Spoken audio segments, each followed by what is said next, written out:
গত 2 দিন যাবৎ ফ্যাসিস্টের দোসররা তাদের খোলস পাল্টে বিভিন্ন রঙে বিভিন্ন আবরণে বারে বিশৃঙ্খলা করার সৃষ্টি করার তারা করছে। বন্ধুরা আমার, আমরা এই সভা থেকে ওই ফ্যাসিস্ট দোসরদের বলতে চাই, আপনারা আজকে মিছিলের দিকে নজর রাখুন। গত 17 বছর যাদেরকে নিয়ে ফ্যাসিস্টের বিরুদ্ধে আন্দোলন করেছি, আজকেও তারা এই সমাবেশে উপস্থিত হয়েছে। বন্ধুরা আমার,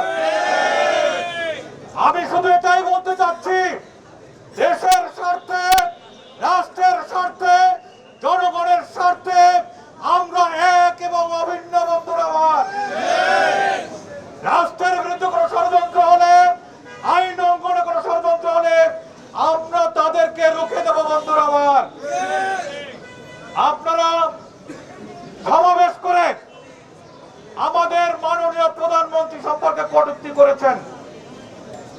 আপনারা কত বড় উদ্ধত আচরণ! এখন পর্যন্ত এই গণতান্ত্রিক সরকারের 1 মাস পূর্ণ হয় নাই, এখনই আপনারা শুরু করেছেন।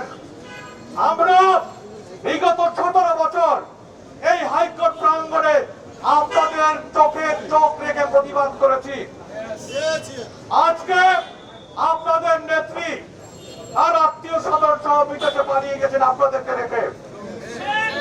গত 5ই আগস্ট 2024 সালের পর আমরা ভেবেছিলাম আপনাদের শিক্ষা হয়েছে, আমরা আইন অঙ্গনকে শান্ত রাখার চেষ্টা করেছি।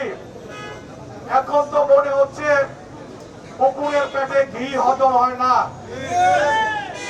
আমরা এই সভা থেকে স্পষ্ট ভাষায় বলতে চাই, শান্তিপূর্ণ পরিবেশ বজায় রাখার জন্য ভূমিকা রাখুন, অন্যথায় সমুচিত শিক্ষা আমরা দেব। আমরা সবাই ঐক্যবদ্ধ আছি। আবারও যদি কোন ষড়যন্ত্র করার চেষ্টা করা হয়, আমরা কিন্তু বিনা চ্যালেঞ্জে ছেড়ে দেব না। এই কারণে আপনাদের মনে রাখতে হবে। আরেকটি কথা বলতে চাই, আবরণ পাল্টে কুকুর থেকে শিয়াল হতে পারবেন, কুকুর থেকে বাঘ হতে পারবেন না। আমাদের সতর্ক দৃষ্টি রয়েছে। গতকালকে নিজেরা কক্ষ ভাঙচুর করে একটি সাংবাদিক সম্মেলন করেছেন। সেখানে আপনারা দেখেছেন আবু সাইদ সাগর সাহেব বলেছে আমার রুমে কোনো ভাঙচুর হয় নাই। পাশে থেকে বলা হচ্ছে স্যার শেখ মুজিবের ছবি ভাঙা হয়েছে, উনি বলছেন না ভাঙা হয় নাই। তারপর ওনাকে জোর করে বলানো হয়েছে। আমরা ছবি ভাঙা, কক্ষ ভাঙার রাজনীতি করি না। আমরা সুপ্রিম কোর্ট ইউনিটকে একটি শান্তিপূর্ণ ক্যাম্পাস হিসেবে দেখতে চাই। সেজন্য আমাদের যা করার করব।